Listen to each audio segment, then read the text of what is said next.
Olha, e o Tribunal Superior Eleitoral suspendeu a divulgação da pesquisa Atlas Intel Bloomberg, que foi lançada no dia 19 de maio, que apontou queda do senador e pré-candidato Flávio Bolsonaro nas intenções de voto. O levantamento foi publicado após a divulgação de conversas entre o senador e Daniel Vorcaro, dono do Banco Master, com pedido para financiamento do filme Dark Horse. A decisão liminar foi proferida pelo ministro Nunes Marques, que é relator do caso e presidente do TSE. Ao votar em representação de autoria do Partido Liberal, ele considerou que há suspeitas de indução ao eleitor.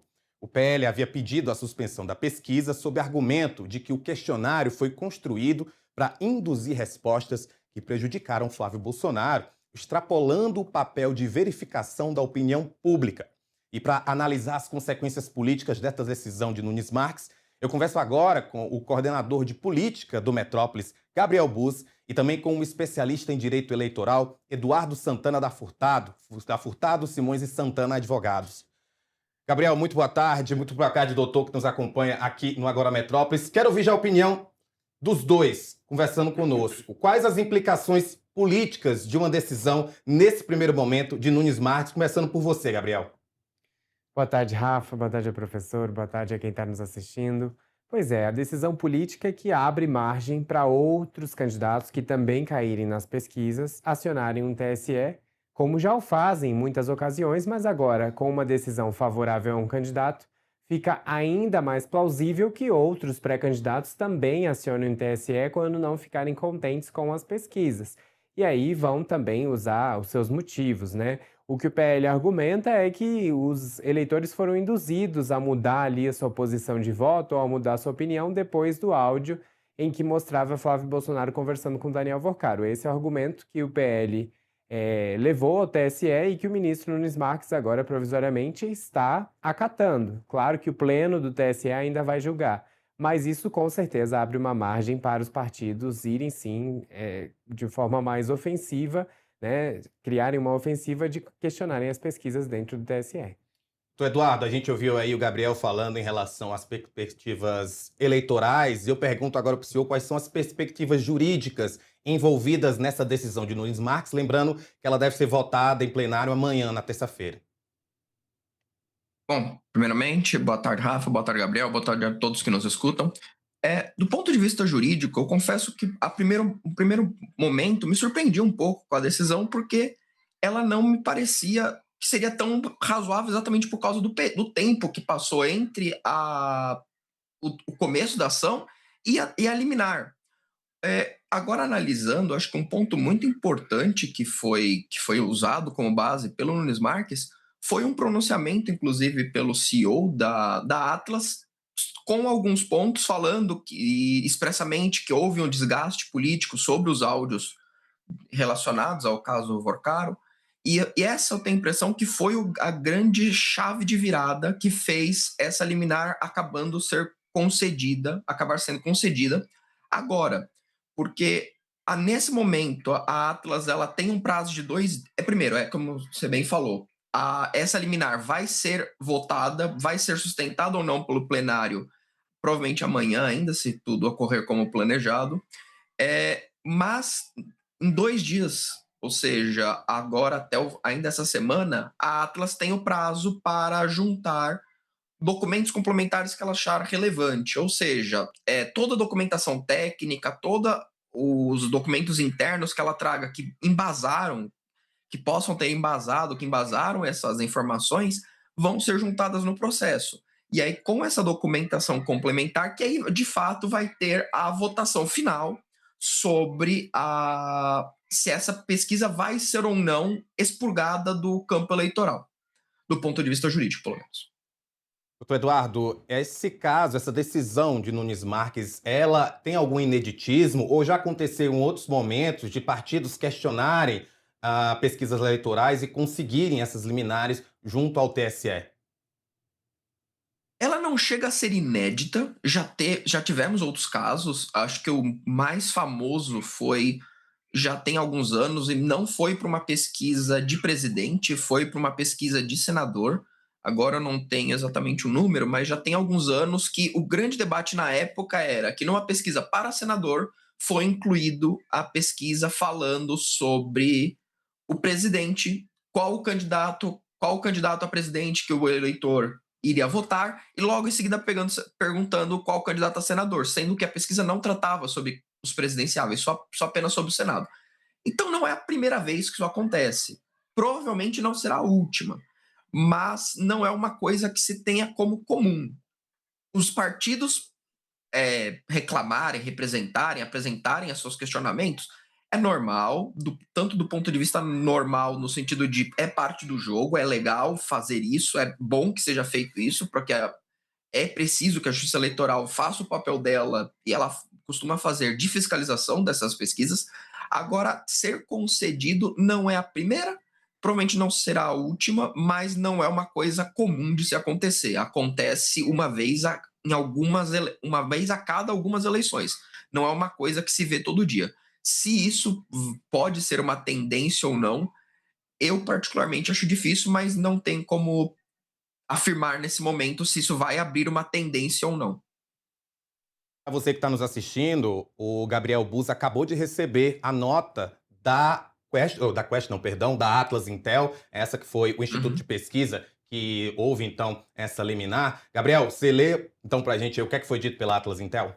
Rafa, vou fazer um resumão e depois vou passar Claro. para o professor para ele comentar também aqui, porque a Atlas disse o seguinte: a Atlas Intel informa que respeitará a decisão proferida pelo presidente do Tribunal Superior Eleitoral, ministro Cássio Nunes Marques. A nota também diz o seguinte: a situação será devidamente esclarecida a partir da análise técnica dos fatos e da metodologia empregada e confiamos no colegiado do TSE para afirmar a robustez, técnica e a legalidade do estudo. A pesquisa foi realizada sem que o áudio objeto de controvérsia fosse reproduzido aos respondentes durante a aplicação do questionário. Após o encerramento definitivo do questionário, sem qualquer possibilidade de retornar às perguntas anteriores ou alterar respostas já registradas, os participantes eram redirecionados para uma página completamente separada do questionário, onde eram convidados a registrar suas reações enquanto ouviam o áudio por meio da ferramenta Atlas VRC. Pesquisas de opinião realizadas posteriormente por diferentes institutos identificaram o mesmo padrão de impacto do episódio sobre as intenções de votos do candidato do Partido Liberal, em alguns casos apontando efeitos da magnitude ainda superior à observada pela Atlas Intel. Em resumo, a Atlas está dizendo o seguinte: olha, realmente nós mostramos o áudio para as pessoas, mas elas já tinham registrado a sua opinião em relação a quem elas votariam ou não votariam de jeito nenhum. E é esse o argumento que me parece que será usado pelo Instituto agora, aos ministros do TSE, que vão fazer a análise do pleno dessa decisão de Nunes Marques. E queria ouvir do professor se ele também interpreta dessa forma o que a Atlas está dizendo. Bom, a nota da Atlas, eu imagino que você está bem correto nessa afirmação, que é o grande ponto que eles levantam é que, olha, o vídeo que a gente apresentou, que teria sido um trecho do áudio das supostas conversas entre o Flávio e o Porcaro, foi apresentado no fim da pesquisa. Em pesquisas eleitorais, eu sei que muita gente não tem costume de tratar diretamente com essas pesquisas, mas em pesquisas eleitorais não há a opção de voltar à pergunta. As pesquisas são feitas com uma ordem de pergunta pensada para que a ordem das perguntas reflitam algo. Então, a pesquisa, se foi seguido, que eu imagino que tenha sido, que senão o modelo que está disponibilizado publicamente no site do TSE, essa pergunta sobre o vídeo foi a última pergunta, foi a pergunta 45, se não me engano. Que foi a última pergunta, então todas as outras perguntas já estavam feitas, já estavam salvas, não havia mais discussão. A questão que eu tenho a impressão que a nota, assim, eu ainda não consegui ler a íntegra da nota, mas pelo que a gente viu aqui, não foi tratado e que o Nunes Marques usou como base, não foi exatamente a pergunta do vídeo. Foram perguntas anteriores no bloco, entre o bloco, que começava na pergunta 19 e seguia para as seguintes, que tratavam sobre a visão do eleitorado, pelo menos do respondente, em relação ao áudio, se viam o áudio como impacto negativo ou não, desde que eles respondessem que tivessem ouvido o áudio, ou pelo menos uma versão daquele áudio. Então havia uma série de perguntas falando, olha, a primeira delas, não as aspas literalmente, mas você ouviu o áudio supostamente entre o Flávio Bolsonaro e o Vorcaro? Se a pessoa respondesse que sim, abriu uma série de perguntas vendo, você acha que isso prejudicou? Você acha que isso não prejudicou? E depois dessas perguntas, havia a pergunta falando sobre havia o bloco de perguntas tratando sobre rejeição. Essa foi um dos questionamentos que à época foi tido como um questionamento secundário. Logo que a sessão foi feita, grande foco se deu em volta do vídeo, mas que o Nunes Marques usou como pedra fundamental da decisão dele. Não apenas o áudio, a entrevista que o CEO da Atlas deu para a CNN, falando que via com maus olhos o áudio, que pode significar um preconceito do ponto de vista técnico, ou seja, de uma influência sobre que ele vê esse áudio como negativo e isso pode impactar. E essas perguntas, você colocar as perguntas que, em tese, como o próprio CEO tratam de um fato negativo, imediatamente antes da pergunta sobre rejeição, pode levar e esse foi o argumento que a defesa do Flávio Bolsonaro usou, pode levar a um aumento da taxa de rejeição. Até onde eu vi, a nota não tratou desse ponto, né? Precisaria ver a nota na íntegra, mas eu não acho que a Atlas, nas declarações anteriores, eu não lembro de ter visto ela tratando também sobre esse ponto. Mas o ponto é que essas perguntas podem influenciar. Por isso que é importante ter os documentos técnicos, porque isso provavelmente foi tratado internamente, com pesquisas sérias, com documentos, com estudos mais aprofundados do que a gente tem no processo, porque a gente não tem esses documentos técnicos. E se houve essa influência, pouco importa se as outras pesquisas também captaram. O fato de o resultado ter sido corroborado, pouco importa do ponto de vista jurídico para a validação daquela pesquisa. Cada pesquisa, ela começa e se encerra em si mesma. Se outras pesquisas de outros institutos perceberam a mesma tendência, isso é relevante do ponto de vista político para dizer, olha, independente da qualidade ou não dessa pesquisa, esse fato existe, é consolidado e vamos tratar isso como devemos tratar no nosso comitê de campanha. Mas, do ponto de vista jurídico, na relação da pesquisa número tal da Atlas, pouco importa o que as outras pesquisas disseram. Tem que saber se aquela metodologia é válida ou não, até para saber se há a possibilidade de outras pesquisas serem feitas nesse modelo ou não. Doutor, é importante você trazer esse questionamento à tona, porque me veio exatamente uma pergunta. A gente tem visto já há alguns anos, em algumas eleições, essa descrença em cima das pesquisas eleitorais, ao mesmo tempo, ao passo que os partidos e os candidatos continuam fazendo trackings, continuam se baseando em pesquisas para direcionar as suas campanhas políticas. Eu queria entender um pouco o que é que o TSE exige para que sejam feitas pesquisas eleitorais, para que a gente possa entender essas metodologias que são diferentes, mas eu acredito que existam regras que todas devam seguir. Não, com certeza. Primeiramente, uma parte da grande descrença que a gente percebe nos últimos anos com as pesquisas eleitorais não se deu por mudança de metodologia. O que pode ser exatamente o problema ou não, é o que se acaba discutindo hoje em dia, que é com a mudança da internet, com as redes sociais ganhando muito prevalência, as pesquisas elas continuam usando a metodologia, claro, atualizada, que era usado desde os anos 80, 90, começo do telefone. Basicamente, o que o TSE exige é, primeiro, você tem que ter se a pesquisa for nacional, você tem que ter uma pesquisa que abranja nacionalmente, então você tem um número mínimo de pessoas por estado, por região, você tem as perguntas, então você tem um número mínimo de participantes, uma qualidade mínima desses participantes, então você tem que ter um percentual razoável de mulheres, um percentual razoável de homens, um percentual razoável de pessoas de renda faixa A, faixa B, faixa C, faixa D, faixa E. Você tem que ter uma distribuição dessas pessoas respondendo à pesquisa nas faixas, por isso que toda pesquisa eleitoral, se alguém já participou, sabe que o começo da pesquisa você vem de qual faixa de renda? Ah, você estudou até qual grau de qualificação? Ah, você votou para quem nas últimas eleições?